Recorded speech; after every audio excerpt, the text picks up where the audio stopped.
All right. Okay. I want to warmly welcome everyone to our masterclass today. It's so good to have you here. I know that your time is valuable, and to take an hour and a half out, we do not take lightly. So we want to make sure that you get an action-packed and value-packed session. I'm very happy to introduce our presenter today. My name is Cecilia Young. I'm an associate with the Hinwood Institute. I am based in beautiful British Columbia in Canada, and it's a lovely 5:30 p.m. here. What a perfect time to join a masterclass.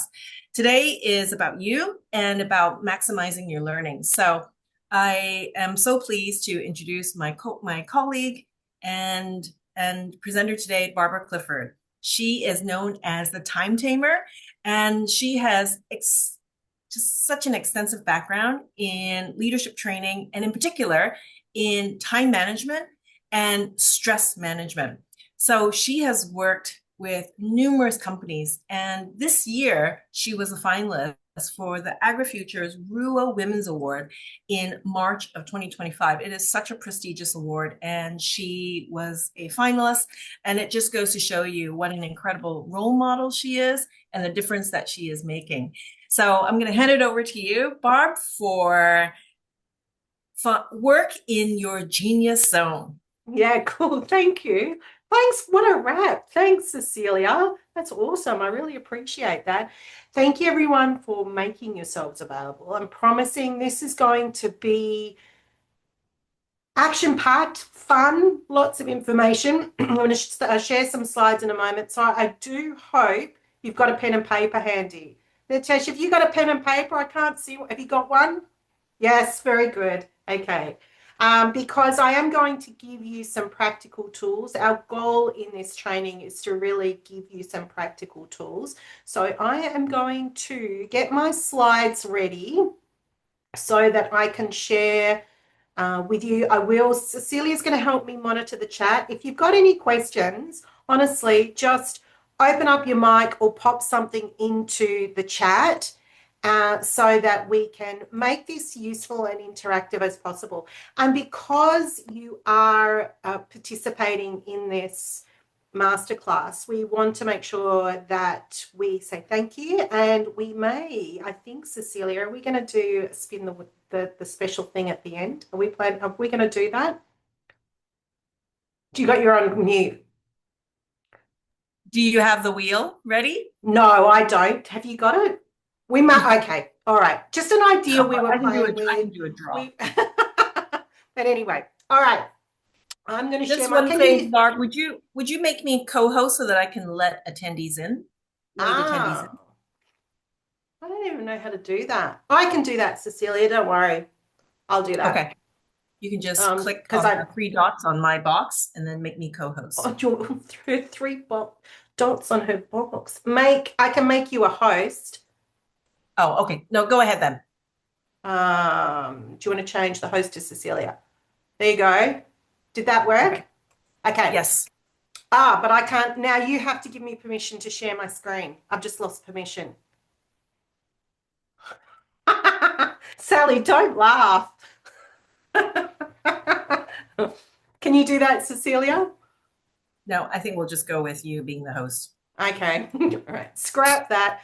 All fun and games as we learn through this process. Can you see my screen, everyone? Yeah. Okay. Let's get rolling. So you already know a little bit. This is me and Cecilia in Phuket. You can see we're two crazy. We like to say we're crazy Gen Xers. Fun-loving, Cecilia prefers the term fun-loving Gen Xers. The reason I'm sharing this with you, so some of you won't know who we are and why we're doing this. Why are we presenting these free masterclasses to people? Our goal is to provide people with some tools and some value, as I keep saying to you. What's really interesting about the two of us is that we're Gen Xers. We're proud Gen Xers. Now, what that means to you is that we entered the workforce before there was the internet, before everybody had a mobile phone, before social media. So we actually had to refine our skills and cut our teeth on the human side of work. Now, you can see I'm doing Zoom. I love digital tools. I am a digital geek. Like, I do actually love AI and all of the digital tools. However, what research is showing us, what we're seeing around the world, is that people are becoming more disconnected and losing those behavioral skills, what we call behavioral competencies. So we're really passionate about re-engaging the human side of work with people, and we bring our Gen X expertise into that space. So that's our background. And the reason we do these free masterclasses is because we want to engage with people for real. We want to give you immense value rather than doing traditional methods of advertising and hard sales. We want to build trust and rapport and respect with our community and give you immense value. So that's where we're coming from and why we're doing this. What we've found, Cecilia and I have found that there is some common things that come into play when we're feeling well and doing well at work. And previously we had some really traditional kind of terms for how we describe that: communication, time management, leadership. But this is the language that Cecilia and I have come up with to show the whole scope of skills and behavioral competencies that we need to be able to really do well at work. And they all play into each other. So we've got to be able to manage our time. We've got to be able to work together. Those essential human skills that I've been talking about, what an extension of that also is things like emotional intelligence, being resilient and adaptable. Communication is a big one. So being able to assert yourself, negotiate, resolve conflicts, and we want to be able to feel good at work. We want to manage that stress, feel confident and feel in control. And that mission control is about implementing our leadership capabilities. Doesn't matter if you're not a manager or a supervisor or in that position of leadership. Even if you're in business for yourself, you want to be able to have a sense of direction. And when you have a sense of direction, then other people look to it for advice. So just quickly, what we see when things are out of whack, this is the common on what's you're seeing on that screen now is the common things that people come to us with when things are out of whack. Our goal is to help you shift away from that, give you some tools, some strategies. That's our goal today, is actually equip you with some things that you can take away that are backed by research and contemporary research and the things that people are doing in this modern world and what is working for people to be able to shift them from this stressful state into a state where you're functioning, where you're able to make choices, work in flow, which is what we're going to talk about today, and for you to feel more confident. We want you to be able to get up each day, go to work, and feel inspired and motivated to do that work and to feel that you're aligned and tapped into your genius zone. What makes you you and what makes you powerful at what you do. So we're going to look at the science behind that. So what we're going to cover today is what does flow state actually mean? It can feel a bit kind of esoteric, and yes, traditionally it has been esoteric and spiritual, but we're going to actually look at the science behind that. Where do these ideas come from? A lot of people think it's really contemporary, but it's actually been around for quite some time. And I am going to give you some practical tips, some strategies, not only for yourself, but if you're a business owner or a leader or a manager, how you can actually utilize that with the people around you to be really productive, innovative, and get some outcomes. So we're going to also look at what triggers that flow state. So we're looking at the psychological, environmental, and social triggers. And then, yes, finishing up with a bit of a virtual goodies bag at the end. I'll explain to you what that is. It's a bit of a new thing that we're doing. All right, so get your pens handy. Let's start looking at what does this actually mean? What does a flow state mean? So what we can describe it as is when we've all felt like it, right? When you're absolutely immersed in that activity and your brain is firing off really well, you're able to understand the work and engage with that work in a really powerful way. So, a lot of people will know we talk about being in the zone. That is the term that most people understand. And it's when you'll have experienced it yourself if you've played a sport or doing gaming or even participating in some creative activities. We've all kind of felt that state, right? Where you know that feeling where you're in the zone. But when we look at it in the context of professional environments, we can start to talk about things such as that design thinking, coding, researching, uh, working through really complex business problems. All of these things can be conducive to achieving a flow state, that innovation that we want in those professional environments. So it's not something, and it's not just something that we can experience as individuals, we can also experience it as a team. And if you've ever played a team sport where you're all just bouncing off each other and you're moving down the field and everything just feels like it's in flow, then you'll be familiar with that experience. Or you've worked with a team of people and you kind of feel like high-fiving each other and going, yes, we're achieving something where it feels really good. We're going to talk about the science behind why it feels like that. And when you're working in a professional environment, what helps with that flow is when the skills, the thinking, and the culture are all aligned. That's what helps that flow state as well. So we want that, right? That feels really good.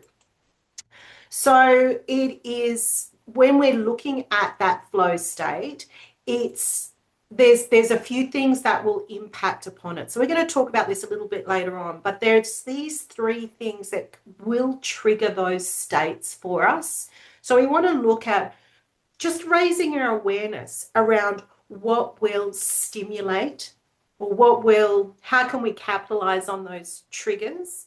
And when we are more aware of those triggers and that we can be more conscious about them, going into that flow state, as I've mentioned before, can create all of these positive flow-on effects. So we have more creativity and innovation. We're more adaptive. We're great at problem solving. We're going to see more engagement with the team. There is innovation, learning, performance, people are productive. So all of those things are what we want in our working environment. We want to achieve that flow state so we get all of those dividends, so we get all those payoffs, right? That's what we want to aspire to. We normally talk about the very surface level things in terms of workplace culture, and not to say that those things aren't important and valuable, but what if we can tap into the science behind this as well and really be pragmatic about it? What's important to know is what is not flow state. Sometimes people think that flow state is zoning out, and that might be where you're just perhaps daydreaming, you're not aware of your surroundings.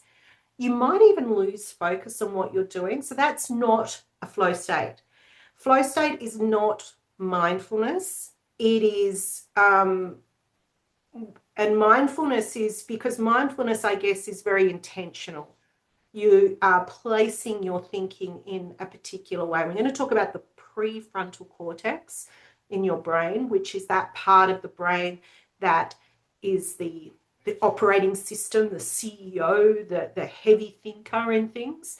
So genius zone is not that, right? It's also not the runner's high, that post-euphoric feeling that you get when you're feeling pumped. There is a phase that we go through in flow state, but it's not focusing on that high is not what we're talking about. It's also not deep learning, which is a term that is often used to describe focusing on something really complicated without distraction. It's none of those things. It's going to be something a little bit different. So we want to look at what a good flow state is when we have a balance between two important things. And the balance, the perfect balance is between challenge and skill. When we can find that perfect balance between our capability, our knowing how to do something and feeling confident to do it, basically. So we all of us have the potential to achieve a flow state. But the thing to remember is that we all get there in different ways based on our behavioral styles, our personalities, our skills, our past experiences. All of those things can impact upon our capacity to get into flow. So we want to be adaptive with the people we're working with for all of us to get into that flow state. But you as an individual can focus on it as well. You will find a bit of a disclaimer here as well. Those people who are neurodivergent are going to have a different experience again because their thinking and their brain and their processing will be different to others. So they will have quite a different experience as well. They may find it easier or they may find it harder to get into that flow state. And that's a whole other topic. That is a whole other topic. So I'm going to break down what are the stages in flow state.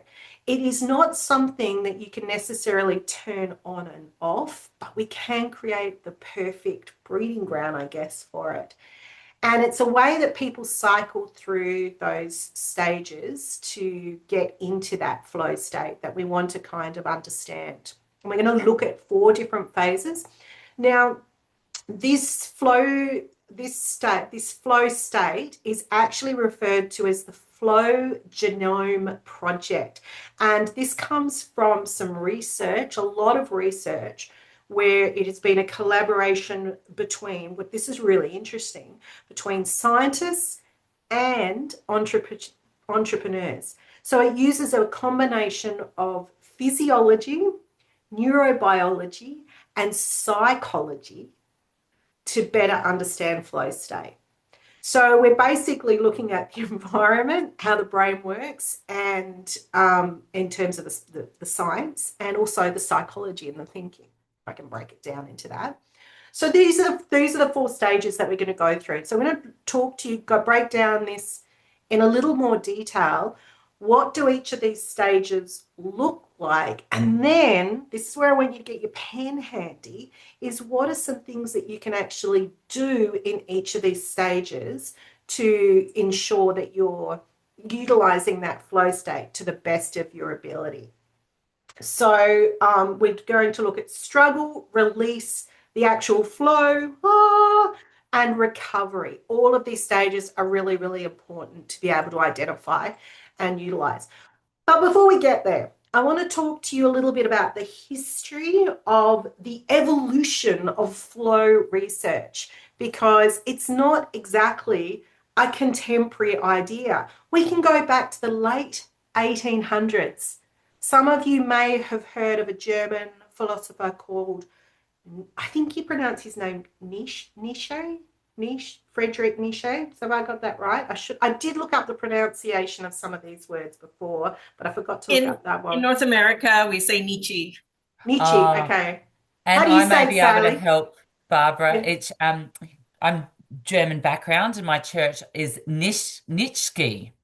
Ah, So right. I Okay. don't quote me, but that's how I would read it at church. Yes, I think Yeah. I would too. Thank you, Okay. Sally. That There sounds you so go. much better. Okay.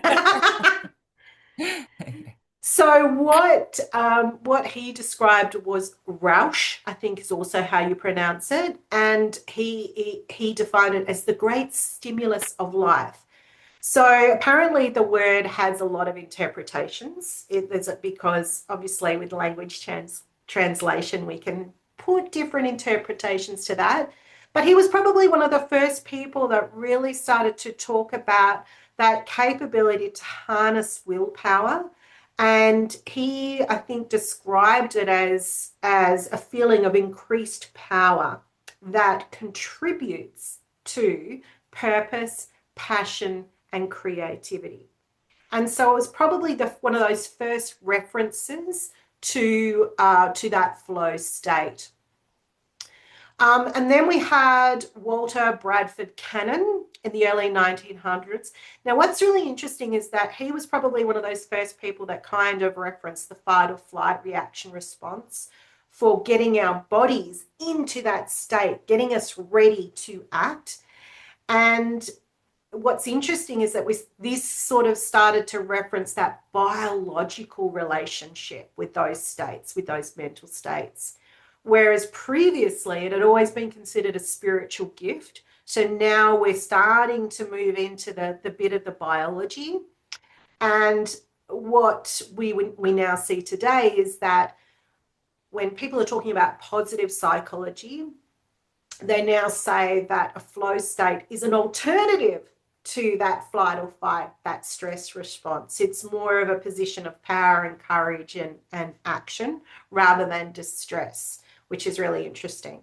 So there's always more and more research coming out about this. And a bit of a disclaimer here is, well, not disclaimer, but a bit of a prompt to you all as well. We are constantly looking for new research in this stuff, in this space. So if you find something that's triggered your interest after this, and we want to encourage you to go and do your research, please share it with us. We're always seeking out new research and information on this. So if you find something, let us know. And then we've got in the late 1900s, okay, this is how I believe you pronounce this name, Mihai Csikszentmihalyi. Csikszentmihalyi. I phonetically spelt it in my notes. I don't know if I'm saying that correctly. So he studied motivation and satisfaction, and he's one of the first to really study specifically that flow state. And what he found is that people were really satisfied. Makes sense, right? But people are really satisfied when they get to what they describe as that flow, as being in the flow. And Mihai took these findings and determined characteristics. And he was probably one of those first people that started to use the term flow for peak experience. It was probably the first time that we actually saw that terminology, or peak performance or peak experience. And it is that term peak experience is also associated with Maslow's hierarchy of needs and that concept of self-actualization. And so then now we move into the early 2000s, and this is where we start to get the technology catching up. So there was a neuroscientist by the name of Charles Limb that used what's called, it's not just an MRI, it's an fMRI, which is a functional magnetic resonance imaging. So looking at how the brain is, I guess it's like those heat maps, looking at how the brain is firing off. And what they discovered is that when the brain is in that flow state, the dorsolateral prefrontal cortex deactivated, which is really interesting, because I find that interesting because you think about flow using all of your knowledge and all of your intellect, but that decision-making part of the brain, that controlling part of the brain actually switches off when you're in that flow state. So the dorsolateral prefrontal cortex is best known for being our inner critic, that judgmental part of our voice, the rational part of our brain, right? And where doubt comes in. So when this is deactivated, individuals act without hesitation and are more creative. So you're going with the flow, right? So when they did this study, this is what I find really interesting.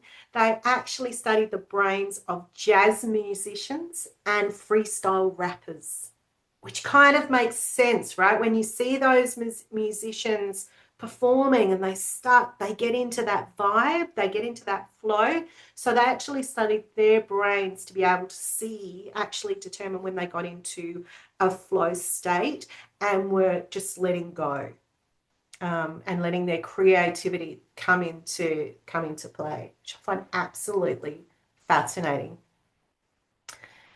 Okay. All right, and now we've got in the contemporary space, like I said, we are seeing more and more and more research coming out about this flow state. And we are starting to see the data, the mathematically produced data from universities to see how people operate and study in these flow states. We're seeing organizational psychology as a specialty area, understanding how people move and work in these states. And we're starting to see a lot more big organizations aligning all of those things, the physiology, the neurobiology, and the psychology to understand that flow state. And that's what they're called, the Flow Genome Project. So I find it really interesting in the work that I do with organizations. Some work really hard, and then I see other organizations that are counterproductive to it. I think you all agree that we are so overstimulated. We have too many emails. We have too many devices and systems that send us messages. Now, what I was saying at the beginning of the presentation, Cecilia and I being Gen Xers, the only kind of things that we had to deal with was a phone switchboard that would be going off and maybe a fax machine. The fax machine was pretty contemporary in terms of information coming in. And the response time, like you obviously had to answer the phone immediately, but for every other correspondence, it would be a couple of days. Faxes would be a couple of days. Written correspondence was 2 weeks.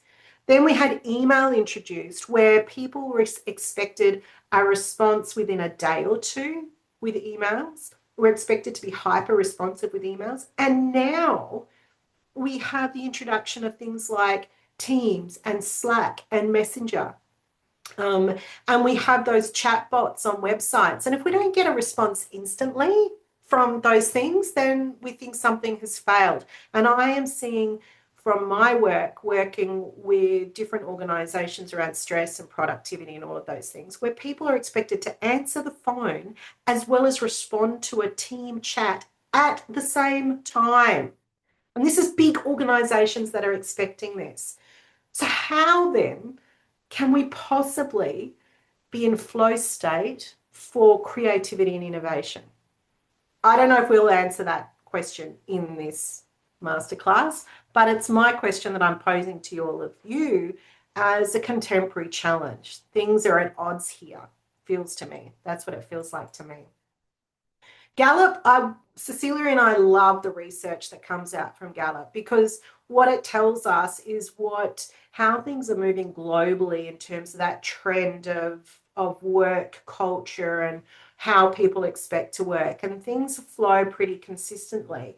Now, this was a study that was just done in 2022, and only 21% of employees are engaged at work. I am not surprised given all of this distraction.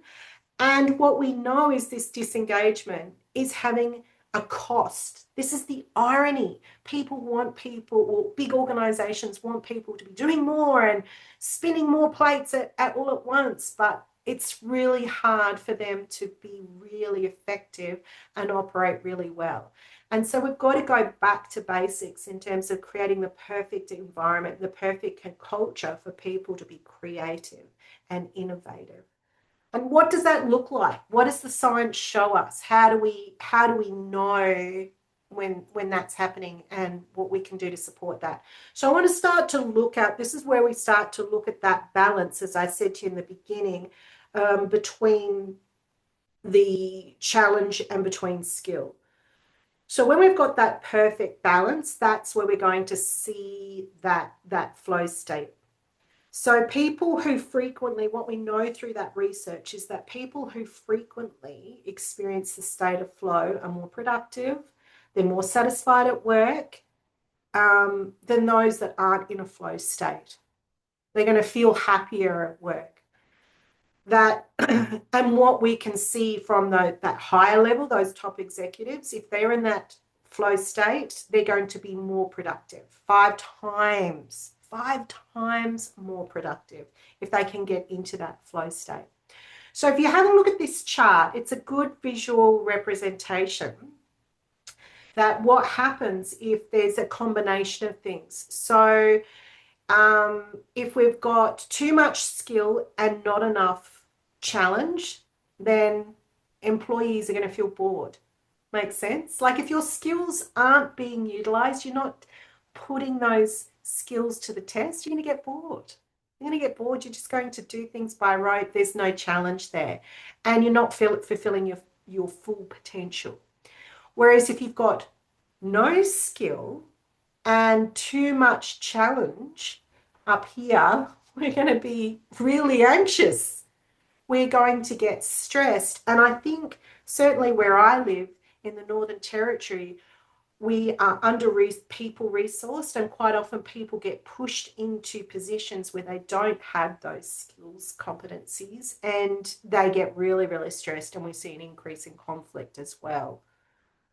So it's not, the challenge aspect is not necessarily about how difficult a task is, but how challenging a task is and how much attention or focus for the task is required by each of us as individuals. So that scale of challenge, what's really important to know is that that can be different for each person. And it comes, I think a lot of that comes down to how we interpret something as being stressful or not, whether we feel we can cope or not, whether we've got the I've got this feeling with that thing that's being placed in front of us. And sometimes we don't need a high level of skill to be able to take on a task, but we want to know that we can source things to be able to complete it. And that's that balance, I guess, between skill and challenge, knowing that we can find the answers. So excuse me, sorry. Let's have a look at what these combinations look like and what that might present like in the workplace. And I'm just breaking it down into a really simple kind of diagram. See, as I said before, we've got this anxiety up here or boredom down here as being the common kind of benchmarks for that. So if we've got, let's look at what it looks like if you've got low skill and low challenge. So what we're going to see, if you think about that in terms of teams or people at work or yourself, there's apathy. That means that we're just not stimulated. We're not going to offer any suggestions or new ideas or weigh in. We're not going to be in that creative, innovative thinking, right? And may even avoid getting called on because we just don't know what's happening, don't know what we're doing, not confident, and disengaged. So if you are a business owner or a leader in that environment, or maybe it's something you can do for yourself, what we want to do is create a developmental space where there's opportunities to grow and to learn and to build skill. And this is about building that confidence, identifying those first steps that we can take to move into our skill level. And we might need to know where the challenge is beyond our scope. What challenge can we take? What challenge can't we take? What are we willing to explore and feel safe to explore? And what do we not feel safe to explore? So basically, what's one small step that we can take to be able to improve our confidence in our skills? So that's what you want if you're in that space. If we've got really high skill, but we're not challenged, there's low challenge opportunity, there's boredom, right? So we're just completing the same tasks over and over. We're not learning anything. We're finishing things quickly. And this often happens when people have been skilled up really quickly. And then it's like, well, what next? Done. I'm over that. What else is there to do? So this is where you've got to look for the opportunity to challenge yourself. How can we improve upon this more? How can we find new tools or processes or ways of working through that. How can we get better, faster, stronger in that work that we're doing so that we're stimulated? And so it doesn't become tedious as well. And we start to drop back because we become complacent. If we've got low skill and it's super challenging, we will, it'll be hard to take ownership. And if you're in a work environment, what you will typically see is that people will start to blame other people for things not being achieved. They will pass that responsibility. You might also hear people say there's just too much going on, or you'll hear people say that they can't manage their time. They're going to make excuses for their work because they're not equipped, and they know that at some level that they're not equipped. So in order to increase that skill but allow people to feel safe, the sort of things that we can do in that environment is things like coaching, finding a mentor, reducing the magnitude of the task, so breaking it down into bite-sized chunks, creating some milestones, some timelines, some structure and some control for people, or for yourself if you're feeling like that. Those things will make a difference when we've got people that have that low skill but are feeling incredibly challenged in that environment. What can you control and what can we focus on? So that's a great overview if we're just looking at the balance between finding that perfect balance between skill and challenge. What we want to look at now is going through those different phases of that flow state and what cycles that we go through. It is, am I going to use the right term here? Cyclical, I think is the right term. You know that we can't be in that flow state all the time. I have a joke with my husband in sport. They talk about the purple patch. You heard of the purple patch? It's where you get into that flow state and you're, whoa, and you just hit a point where everything is working and you're kicking goals. So it's difficult to be there all the time. And that's the reality. We can't be on all the time. We have to go through phases and support and recognize and appreciate and value each of those phases, and knowing that it is a cycle, that we have to go through those cycles and celebrate those cycles. Okay, so we're going to look at each of those cycles. We are going to touch upon all of what's happening in the brain, what's happening in the psychology, and what's happening in our environment as we go through each of those phases. So we're going to start with that first phase, which is that, sorry, if I go back, this one here, the struggle phase. So what does the struggle phase mean? This is, if we talk about the skill and the challenge axis, this is where we're first presented with this opportunity, with this challenge. And we go, ooh, here we go. Here's something that's stimulating me. It could be the first time that you've ever been confronted with this, or it's just the first time today that you're confronted with it. And we want to be able to push through this struggle phase to get into that flow state. So we want to be able to go make a decision at this point. Can I take on this challenge or not? Am I courageous enough? Am I equipped enough to be able to enter into this space? So you can struggle with that in that first instance, right? This is a big decision to know whether you're going to enter into this cycle. And it can be tense. Can we do this? Have we got the tools? Have I got the resource? Am I capable? Do I know what I'm doing? So we can, if we can transform our stress into a tool, then this will work for us. There's a great TED talk by a lady called Kelly McGonigal called Make Stress Your Friend. And she cites so much research about how we can actually utilize our stress as a tool to perform if we change the way we're thinking about it. And this is where we can tap into what's known as eustress, you as in euphoria, where we're pushing ourselves into a state of stress, knowing that we're going to have a positive outcome. Eustress is often related to, excuse me, eustress is often referred to in physical activity, like going to the gym and doing a class. We're pushing ourselves into a stressful response to build muscle and to achieve something.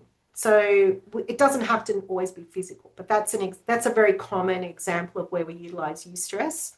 So it's a positive stress, and we want to, if we move through this phase, we want to have the right conditions and to feel really protected in this space and to feel safe.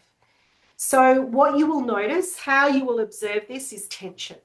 You will feel that tension. If you're working in a team, when we're talking about flow state of a team, you'll feel those niggly tensions about this task. And you might find that people get stuck on something, or you get fixated on something, or spinning wheels. People are you're feeling the frustration, they're feeling the frustration. That's a good sign.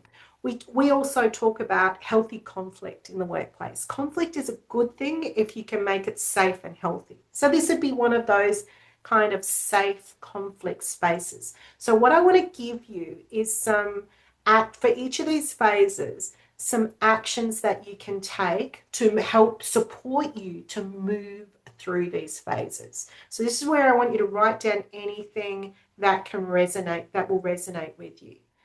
So if for an individual, what we help people do, particularly around that time management stuff, is being able to break down big, scary things into bite-sized chunks, creating some strategies to be able to go, what's the process here? And big thing that I love helping people do is to prioritize, to go, what now, what next? What can I have within my control? We want to give you people a sense of control. We want to look at what tools and resources are going to ease the pain. This is that thing in terms of that challenge. What can I pull in? What do I have available to me? What can I utilize to help me navigate this and be courageous to take on this journey? A useful thing as a team is to brainstorm. Plan A, plan B, what are the options? What are the alternatives? What can we look at doing? If you're in a business for yourself, you might do that with a client. Well, let's look at all the options so that I can put together a proposal for you. That could be a way of unpacking something. Getting a little clearer on the purpose. What are we trying to achieve here? What's the outcome? Because great innovation looks at the end point and then finds the journey along the way. And so researching and planning, coming up with those strategies can really help. Doing some training, exploring things, reviewing notes, setting aside that exploration, brainstorming, thinking time can really help you come up with a plan to navigate through that next stage, to enter into the challenge. Yeah, Sally said a brain dump, then prioritize with a Gantt chart. Perfect tool, right? Perfect tool to help you dive into the challenge, to get into that state. The next stage that we have is what they call the release phase. And this is a really interesting one, because this is where you kind of have to go take stock. You've done all of that chaos stuff and got a bit of clarity, but now you want to be reflective. And I think a lot of organizations, a lot of people don't allow them the luxury of this, but it's not a luxury. It's an important part of that innovation phase. So this is typically what they talk about when you hit a wall. So this is where you go, okay, we've done this, we're doing this. Are we making any traction here? Have things stalled? Are we actually moving forward? And it is common to feel a level of frustration here, particularly in a team. They could abandon things, where we've got to, at this point, go, let's reflect. Let's look at what's working, what's not working. What have we learned through this process? This would be the stage where you go, don't throw the baby out with the bathwater, so to speak. This is where you actually step back and go, what have we learnt so far? How do we be adaptive based on what information we've collected so far? And this allows you, I think, on an individual level, to support you to get into the flow state. You eliminate what doesn't work and focus on what's working. I don't need that to distract me because it's not helpful, it's not conducive, but this stuff helps. This stuff supports me. So what does it look like to be on path? What's actually working? So it doesn't have to be giving up, but just taking a step back is probably the best way to describe this. Maybe it's taking a bit of redirection.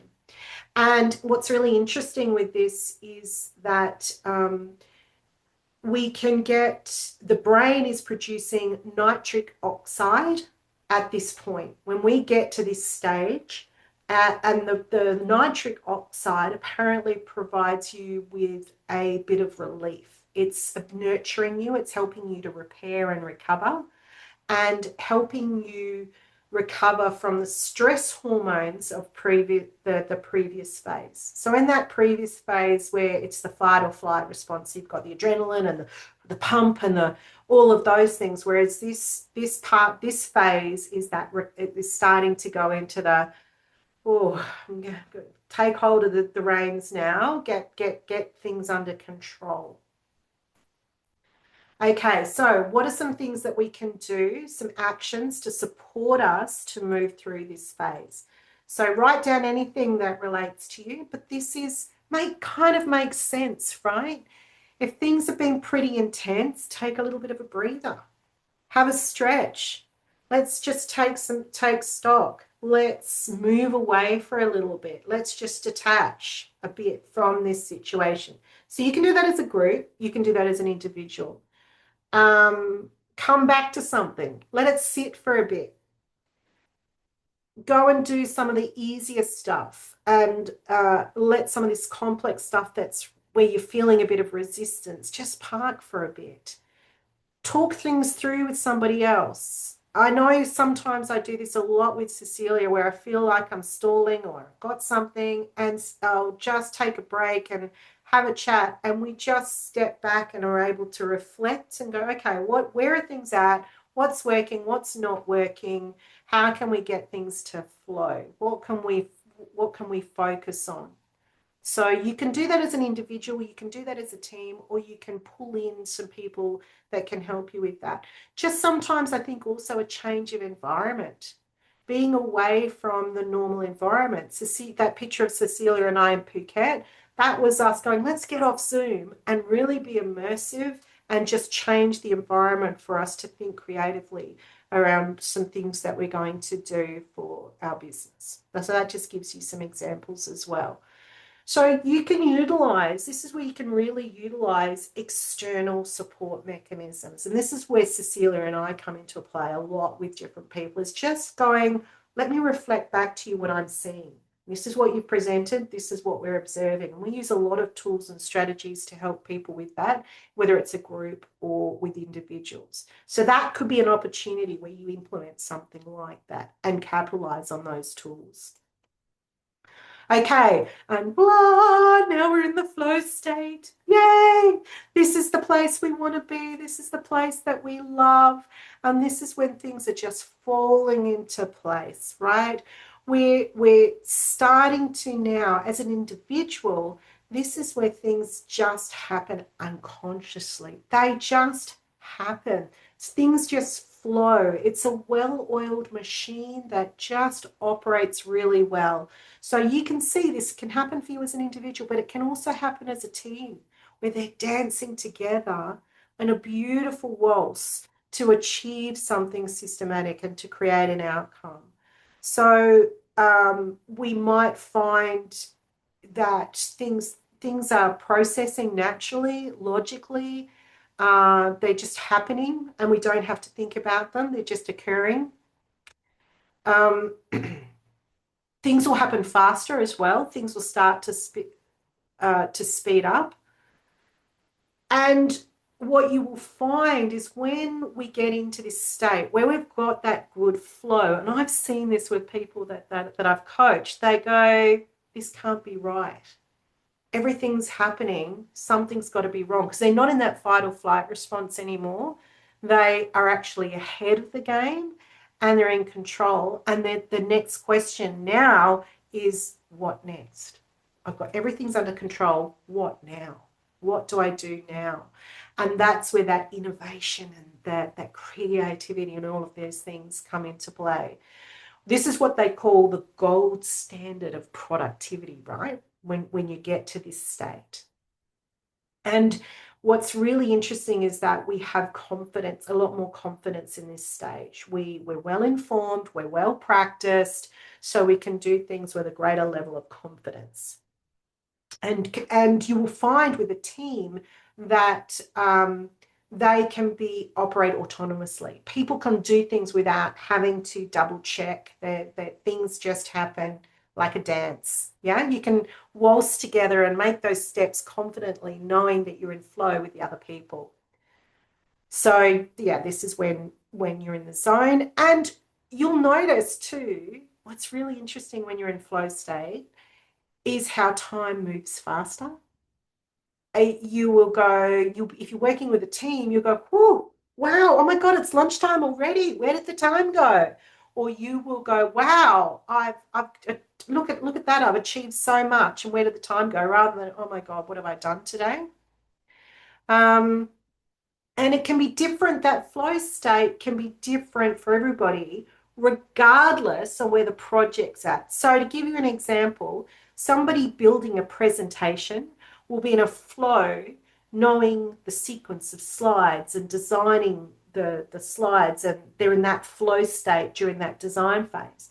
And then you can be in a flow state when you're actually delivering the presentation. So even though that whole experience is a different one at different times, you are experiencing that flow in different cycles, if that makes sense. So what's happening in the brain when we're in the flow state is the dopamine. So we're getting that, you know what that feels like, right? That buzz, that reward, all of those endorphins. And the dopamine and those endorphins also are useful in terms of helping you recover from that stress phase as well. And it's interesting, it says that there is also anandamide, which I haven't heard of that hormone before. It's a neurotransmitter, and that one stimulates a sense of well-being and happiness. And that's from research that's come from 2023.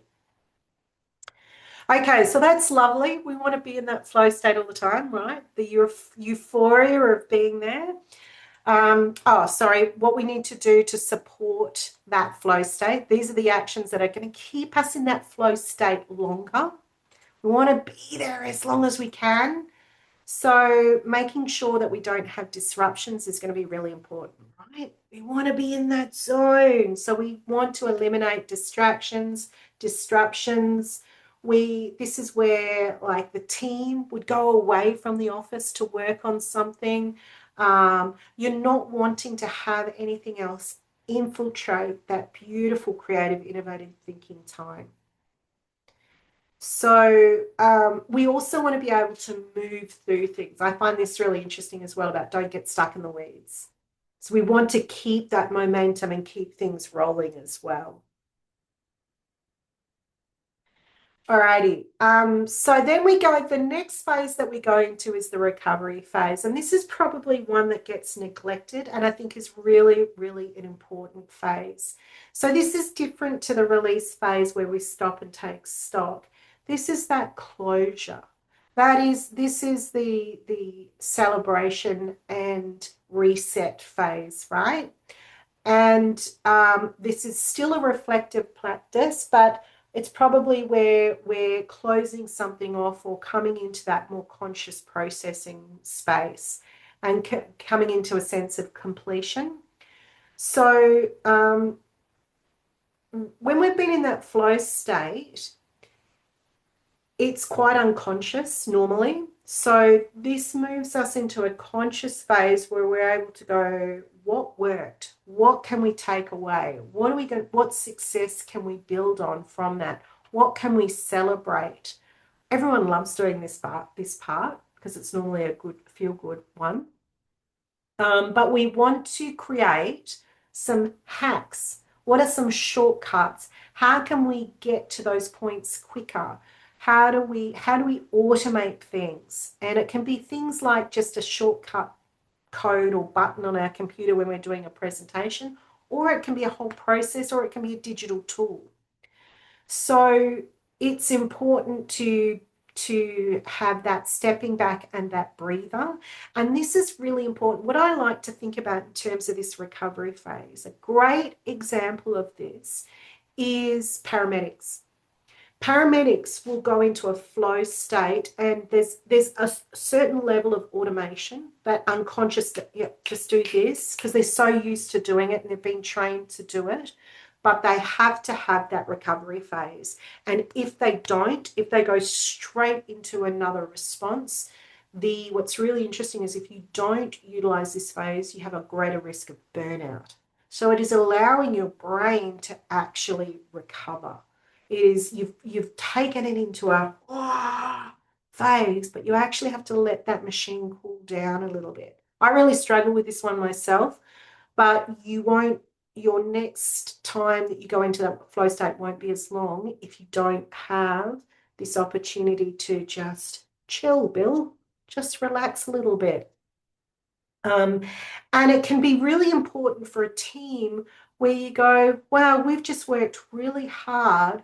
Let's take the afternoon off, or let's just cruise a little bit, or let's just go out. Let's have a long lunch. Let's go and celebrate and unwind and come back down after that really big burst of energy. Sally said it's kind of like closing the tabs and allowing your computer to shut down and have a rest before taking on the next job. Yes, Sally, and you know more than anybody as a creative person, right? You've got to allow yourself that time to go, I'm going to be more creative if I just take a bit of a break and come back to it. Yeah. Yeah. So what we know, what's happening in the brain in this stage is that the serotonin starts to kick into gear. And this influences both memory and happiness. So, oxytocin is that connection hormone that we have, and that works with dopamine when we're in that previous state. So, oxytocin and dopamine is yay, buzz, high five, connection, connection. But now that serotonin, I think of it like the warm smile. Smiling triggers serotonin, being in the sun. That kind of phase. We want to go into that, just bask in it for a little bit. And this will allow you to celebrate the neurotransmitters in your brain will help you recognize the achievements that you achieved while in that flow state. And it helps you with that state of happiness. Again, there's another great TED talk by, I think his name is Sean Anker, and I can't remember the name of the TED talk about the happiness advantage. And he actually wrote a book on the happiness advantage. And he talks about this state. Like he actually says, so often we say, I'll be happy when, I'll be happy when. But there's an element of gratitude in this phase to be able to go, I am grateful for those experiences. I am grateful for that knowledge. And what it shows is that that practice of gratitude and the practice of happiness increases our productivity and reduces cortisol by about 25 to 27% in our daily operation. So this is one that gets neglected too often in that process. So what we can do, here's some action steps that we can do to support that. I love how it says play a game in the research and the recommendations, which it makes sense with those big organizations that have ping pong tables and pinball things. Like it's just a way to be able to shift your brain out of gear, really, and a bit of a reset. So what we want to look at now is to look at there's these triggers, there's things that can trigger us into these states, and we want to look at what these are the three ones that come up as that are identified as triggers that will stimulate all of these things that I've been talking about. So a lot of these triggers have different influences as well. Okay. So if we can leverage the combination of these, it will help us to get into that flow state, or the likelihood of getting into the flow state. So I'm going to break down each one of those to see what we know about them and what it can tell us about them. So psychological triggers tend to be more internal focused. Makes sense, right? Psychological, it's how we're thinking, how people are thinking. These, when they help us draw our attention in that moment, and they help us to keep on and focused for a little bit longer. So this is when we don't have those distractions, we don't have those ruminating thoughts that stop us from being in flow.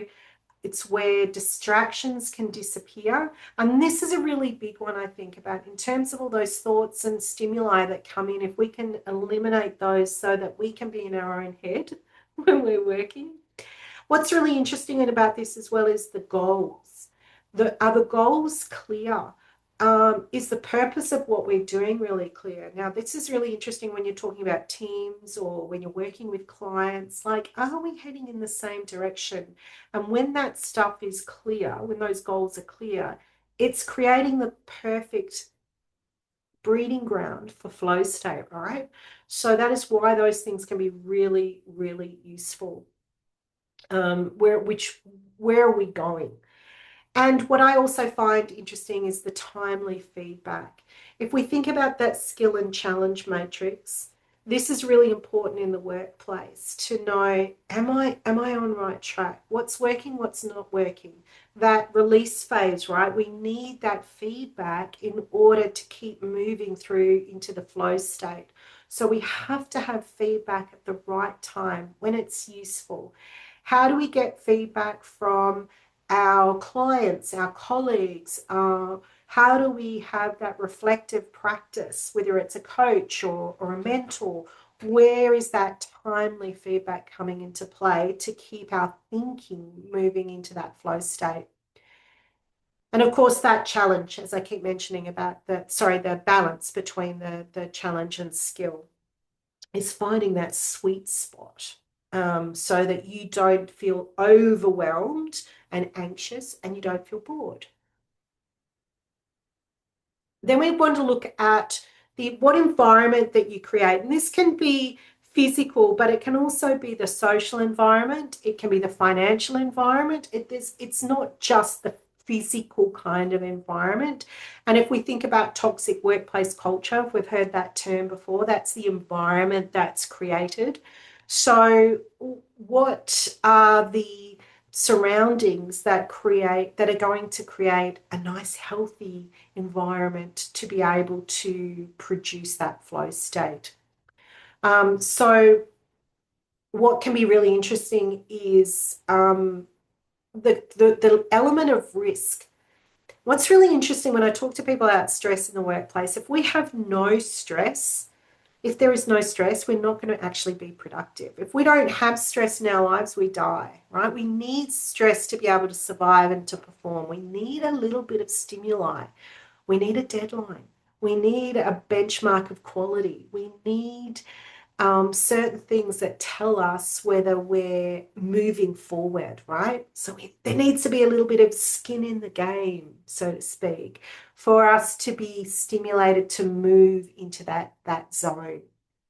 So we don't want it to be too high, because then we get it's too much challenge and we get scared and anxious, but we need that little bit of exhilaration. And the rich environment, what that refers to is novelty, is unpredictability, is a level of challenge and complexity. That's a nice stimulus. And if you think about it in terms of rich eating food, I love green Thai curry, right? But no green Thai curry is ever the same. Even though it's basic ingredients, it's the perfect combination. Same with pizza. It's just a few simple ingredients, but it's the perfect combination, the perfect cooking process that can create a different result each time.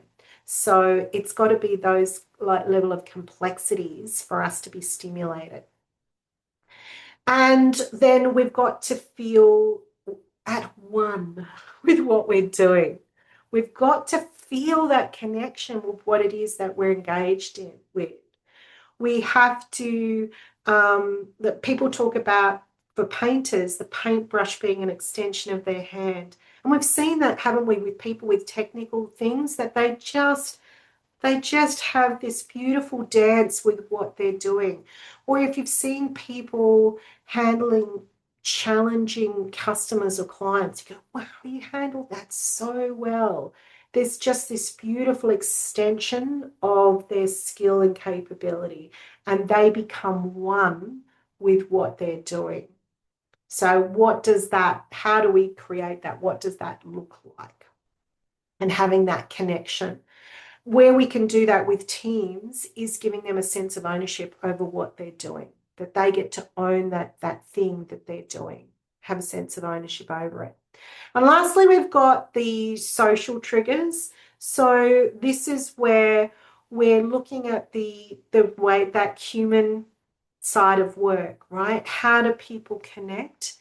And we need to be able to support ourselves as well as others to be able to concentrate on that work at particular times and have that zone, that space to be able of uninterrupted time to be able to work on things without constant distractions.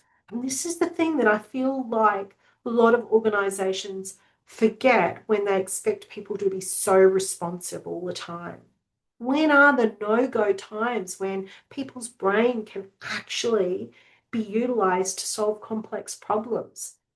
How are those goals shared that we're talking about before? How is that vision shared? What is the thing that will compel people to get on board with where you're going and what you're doing and give them a sense of direction and inspiration to move forward? That's going to create that social movement, right? Whether it's a political cause or whether it's just people doing stuff at work. But how do you, if you're a business owner, get people on board with what you're doing and where you're going and get them inspired to buy into what you're delivering? How do we have that communication? And communication is a really interesting one. I can tell you as a workplace mediator, good communication is open to interpretation. And Cecilia and I spent a lot of work in this space, understanding how you can get people communicating effectively because they have different ways that they like to communicate. And this is really powerful when you can tap into that. So I do things like I'm trained in extended disc. Cecilia's trained in this beautiful methodology called Luminous Spark. These are ways to really understand how people will overextend themselves in certain situations or where they will be in their zone and how you can work as a team to get into that state. So mastering that communication is really powerful for social triggers to get people into flow. It's probably the one that I feel is probably one of the most important. We want to be able to that familiarity is about common language and people feeling comfortable and familiar with what you're working on. But the equal participation and skill level, that's very much, I like to think about that in terms of round pegs in round holes. How people are obviously going to flow when they fit with what they're doing. And how can you make sure that everyone feels that the participation is equal as well? Is everyone coming to the party? And this is another one that's a big common denominator in mediations when I'm doing workplace mediations, where they feel that that's out of whack. You can have that as an individual in a business as well, where you're doing all the work and the client just expects more from you than what you feel is reasonable. It can be things like that. Or it can also be, if you look at it from your own point of view is that you are putting too much into something or more than you should. I've talked quite a bit today about that sense of control. It's a really powerful tool for people to be able to manage their stress, especially when things just seem chaotic and out of whack and not in flow. That's that release phase. What can we put into what can we control? What's working? What do we know is working? That sense of giving people that sense of control over things, them calling the shots and making the decisions will create those social triggers. Active listening is a really powerful one.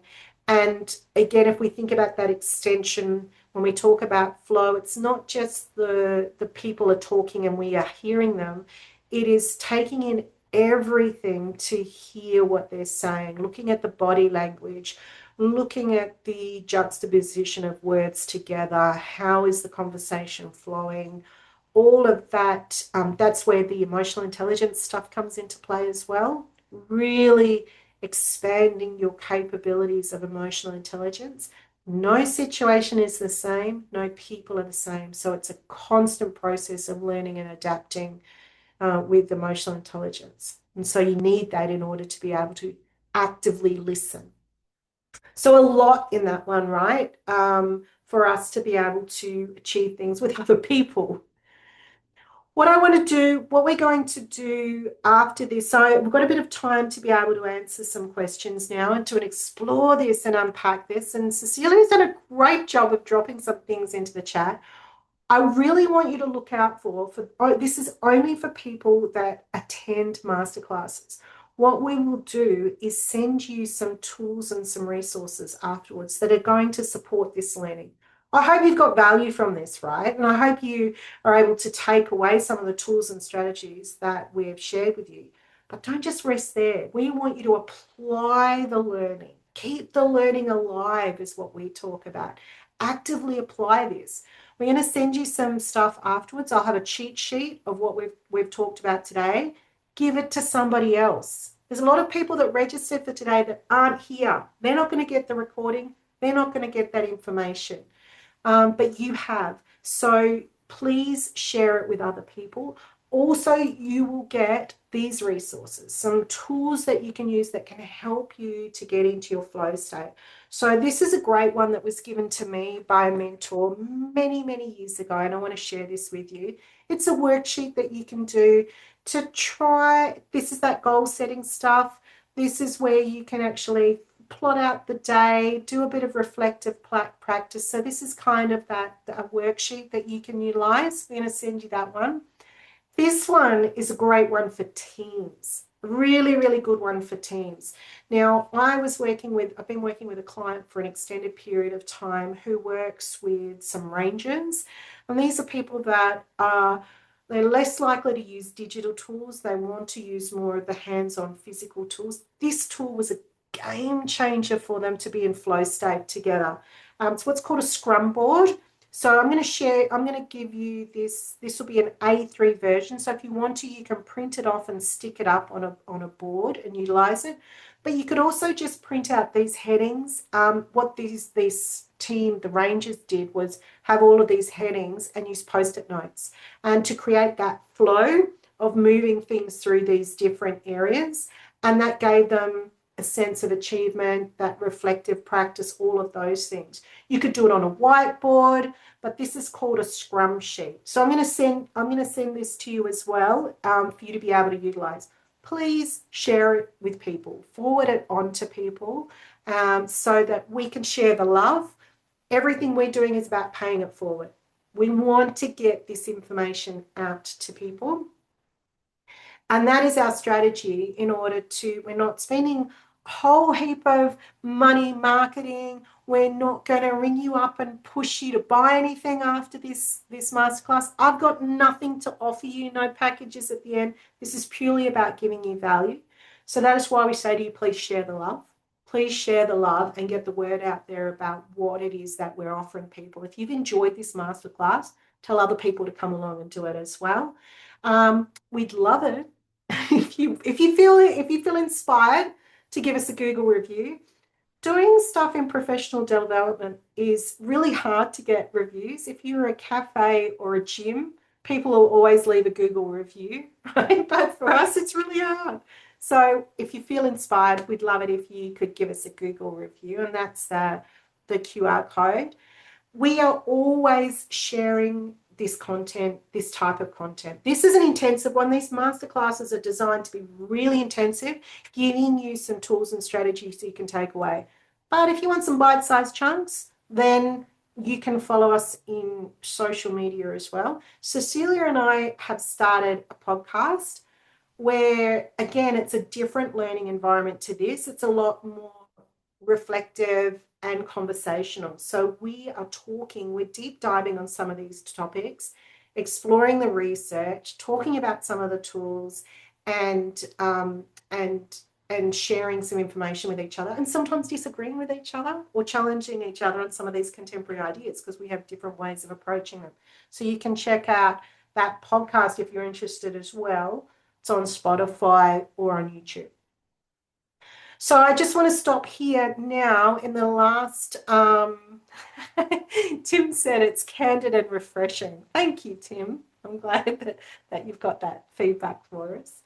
This is an opportunity I would love if anyone's got any ideas, any thoughts on this, any experiences, any research, comments, questions, reflections. I would love to hear now if anyone would like to share.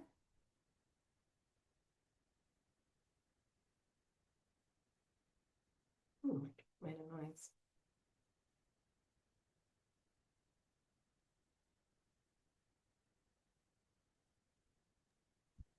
Sally.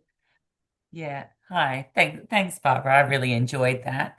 Um, One of the things I wrote down quite a few notes as I normally do, but one of the things that I really liked was the visual chart from the skill and the challenge area with the low to high, because I think that's really important. Even, I've got teenage children to explain that to them, or even workmates or friends. Like, I think that's a really good visual thing, that it's not just about a project or a workplace. It's life and learning things in life too. So I really like that. Thank you. Oh, thanks, Sally. That's good. Mm, Yeah, it's good reflection. And it's hard, isn't it, though, Sally, to as parents, we can see what's going on and we can observe those things, and we've been through those experiences. But when you're living it yourself, it's really hard. And I think that's the challenge about flow state, is to have that reflective practice and to actually mm. be able to, it's hard to take stock and go, what did I learn? What have I observed? Yeah. I think we're very good at beating ourselves up and also Mm. thinking that we're the only ones having this problem. Yet we're all human, we're all living in the same environment, more or less, and facing all the same challenges. So I think even though we are very all unique and amazing, special individuals, but I think realizing that we're just, we do all experience the same things, and having that kind of visual stuff and um, often helps. And I think also helps with teenage daughters having a little Yeah. bit of research rather than just mum saying. Yes. So, And yes. this is what I find really interesting. Natesh, I don't know if you're still there. Natesh and I had a conversation too. What I find really interesting about all of this, Sally, is that so much of this in the past has been spiritual context and Mm, a lot of psychology context, right? In terms of how these things come into play. But now we're seeing, and I've touched upon it, the neuroscience. There's mm, actually science behind yeah, how our brain functions in these different states, mm, how we can be on path, how we can be on track and aligned. And in everyone talks about being in the zone, being in the flow. And now people have always sought that out, mm, but yeah. there's actually science behind it. And that physical and mental science, this physiological part of it too, Mm, which again takes us back to we're all human. Yeah, yeah. yeah. Nitesh, do Mm. you have any? I know that you and I had conversations about that previously. Have you got any thoughts or reflections on that that you feel comfortable to share? Thank you guys. Yeah, it was a amazing presentation, and it's I think pretty similar to the stuff that I'm currently been going or like been observing and looking around um, in that space. Yeah. So for us, I think it was a Yeah, so pretty good we were session. actually, while we were on mute, we were chatting more about the comment you made in the Northern Territory. There's a massive skill shortage and people are pushed into positions. And Yeah. look, both when people are pushed into position, specifically, you know it because we work in the HR space. And Babs, I've been in Alice Springs. I know how it works. So yeah, when positions are offered, it's huge amount of money, good salary package. However, yeah, I understand. Organizations are desperate for people, but the graph you showed gave us clarity. Why our strategy of trying to push people into positions are failing? Up until today, I thought it's an opportunity for a person who doesn't have that experience to sort of. But today, I thought psychologically there's an effect. Not only about taking, the challenges, but you also need to have the right skills. When you don't have, obviously, as you said, you develop anxiety, self-doubt, and ultimately what happens is they also give up the role. They leave the organization in a miserable position because they're chucking sickies and they don't show up, workers' compensation, all those things. But look, it's genuinely, I think, a good awareness sessions to have. I really liked about the graph, and I was literally having a chat with Tej to see whether Babs is comfortable to sharing this slide deck with us. Obviously, we can talk more offline. But yeah, all in all, wonderful for me. It's sort of a eye-opening awareness sort of a session, especially. Nitesh, so Nitesh, we call it a cheat sheet. So it's basically a summary of what we've covered. So it gives you basically a talking document that you can then share with others and talk about what you've learned today. So I think I've got in the cheat sheet some of those graphs. So I'm more than happy to share the slide deck with you, but the cheat sheet's a really nice way of you being able to share information too as well. It'll have some of that stuff. So I think it's got in there some of the all of those actions that I had on those slides. Yeah.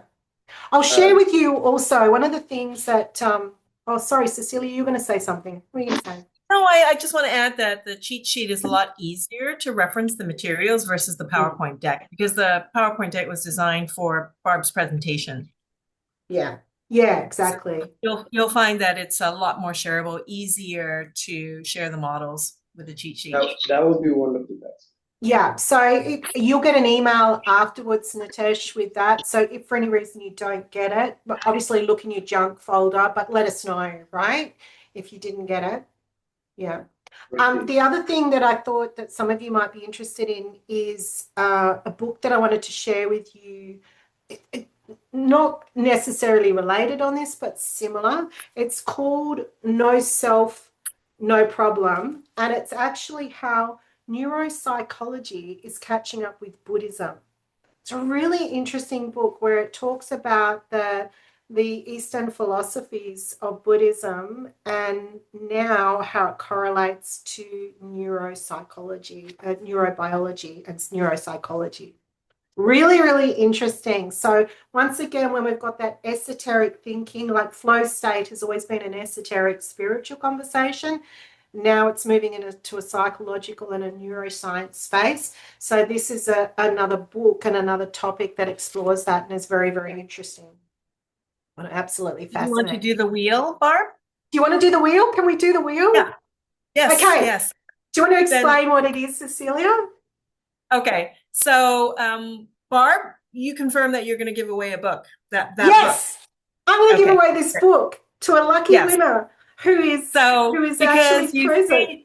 You stay till the end and you sat through this amazing presentation, and our gift to you is this book, and there's going to be one lucky winner, and I'm going to draw. So I entered all your names at the beginning of the presentation. So Barb, I'm just going to share my screen. Oh, I need to give you permission to do so. Okay. Okay, I you know we're should be about able to. to. Okay, Yeah. great. Okay. Okay, are you ready? I'm going to spin and let's see.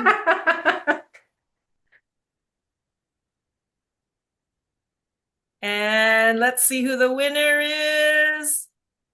Hey, Tim! Yay! Yay! So, Tim, can you please email me your postal address so that we can get this book delivered to you? Yeah. Yes, Thank thank you. you.